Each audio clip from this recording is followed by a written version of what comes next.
ದೀಪ ಹಚ್ಚ್ರಿ ಒಳ್ಳೇದಾಗ್ತದ ಅಂತ ಎಲ್ಲಾರು ಹೇಳ್ತಾರ. ಹಂಗಂದ್ರ ಯಾವ ಎಣ್ಣೆಯಿಂದ ಹಚ್ಚೋದ್ರಿಂದ ಏನ್ ಲಾಭ ಅನ್ನೋದನ್ನ ನಾನ್ ಹೇಳ್ಕೊಡ್ತೀನಿ. ದೀಪದ ಎಣ್ಣೆ ಒಳಗ ಸ್ವಲ್ಪ ಬದಲಾವಣೆ ಮಾಡೋದ್ರಿಂದ ನಿಮ್ಮ ಜೀವನ ನೆಕ್ಸ್ಟ್ ಲೆವೆಲ್ಗೆ ಹೋಗ್ತದೆ. ಎಣ್ಣೆಯನ್ನ ವ್ಯತ್ಯಾಸ ಮಾಡಿ, ಅಂದ್ರೆ ಎಣ್ಣೆನ ಬದಲಾಯಿಸಿ ಏನ್ ದೀಪ ಹಚ್ತಿರಲ್ಲ ಅದನ್ನ ನೀವು 51 ದಿನಗಳ ಕಾಲ ಹಚ್ಚಬೇಕು. ಹಂಗಿದ್ರೆ ಬರ್ರಿ ಯಾವ ಎಣ್ಣೆಯ ದೀಪವನ್ನ ಹಚ್ಚೋದ್ರಿಂದ ಏನು ಲಾಭ ಆಗ್ತದೆ ಅನ್ನೋದನ್ನ ತಿಳ್ಕೊಳ್ಳೋಣ ಅಂತ. ತುಪ್ಪದ ದೀಪ ಸರ್ವಶ್ರೇಷ್ಠ. ಮಹಾಲಕ್ಷ್ಮಿ ದೇವಿಯ ಅನುಗ್ರಹ ಆಗ್ಬೇಕು, ಅಷ್ಟೈಶ್ವರ್ಯ ನಿಮ್ಮನೆಗೆ ಬರ್ಬೇಕು ಅಂದ್ರೆ ತುಪ್ಪದ ದೀಪವನ್ನ ಹಚ್ಚಿ. ಎಲ್ಲ ರೀತಿಯ ರೋಗ ರುಜಿನಗಳ ನಿವೃತ್ತಿಗೆ, ಆಯುಷ್ಯಾಭಿವೃದ್ಧಿಗೆ ತಪ್ಪದೆ ಎಳ್ಳೆಣ್ಣೆ ದೀಪವನ್ನ 51 ದಿನಗಳ ಕಾಲ ಹಚ್ಚಬೇಕು. ಇನ್ನು ಮನೆಯೊಳಗ ಸಾಂಕ್ರಾಮಿಕ ರೋಗಗಳು ಹರಡಬಾರದು ಅಂತಂದ್ರ ಬೇವಿನ ಎಣ್ಣೆಯ ದೀಪವನ್ನ ಹಚ್ಚಬೇಕು. ಇನ್ನು ಸೂರ್ಯನಿಂದ ಪ್ರಾರಂಭವಾಗಿ ರಾಹು ಕೇತುವರೆಗೂ ನವಗ್ರಹಗಳ ಏನಾದ್ರೂ ಬಾಧೆ ಇದ್ರೆ ಆ ಎಲ್ಲ ನವಗ್ರಹ ದೋಷಗಳ ನಿವೃತ್ತಿಗೆ ಬಿಳಿ ಸಾಸಿವೆ ಎಣ್ಣೆಯ ದೀಪವನ್ನ ಹಚ್ಚಬೇಕು. ಇನ್ನು ಸಾಲ ಬಾಧೆ, ನೀವೇನಾದ್ರೂ ಸಾಲ ಮಾಡಿರಾ ಅಥವಾ ನೀವೇನಾದ್ರೂ ಸಾಲ ಕೊಟ್ಟಿರಾ, ಇಂತಹ ಸಾಲ ಬಾಧೆಯ ನಿವೃತ್ತಿಗಾಗಿ ಕೊಬ್ಬರಿ ಎಣ್ಣೆ ಮತ್ತು ತುಪ್ಪ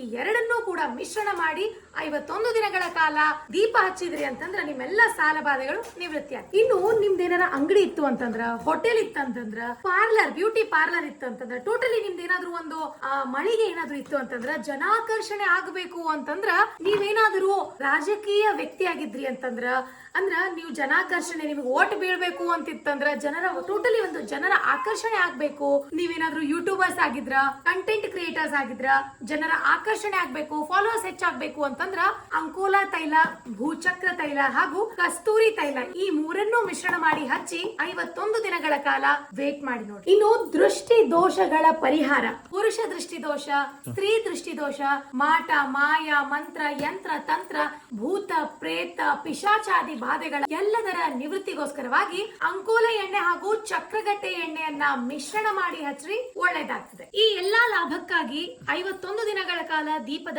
ಎಣ್ಣೆಯನ್ನು ಹಚ್ಚೋದಕ್ಕೆ ಮಂತ್ರ ಯಾವುದು ಅಂತ ಕೇಳ್ತೀರಿ. ಶುಭಂ ಕರೋತಿ ಕಲ್ಯಾಣಂ ಆರೋಗ್ಯಂ ಧನ ಸಂಪದ ಶತ್ರುಬುದ್ಧಿ ವಿನಾಶಾಯ ದೀಪಜ್ಯೋತಿ ನಮೋಸ್ತುತೆ. ದೀಪಜ್ಯೋತಿ ಪರಬ್ರಹ್ಮ, ದೀಪಜ್ಯೋತಿ ಜನಾರ್ದನ, ದೀಪೋ ಹರತು ಮೇ ಪಾಪಂ, ದೀಪಜ್ಯೋತಿರ್ನಮೋಸ್ತುತೆ.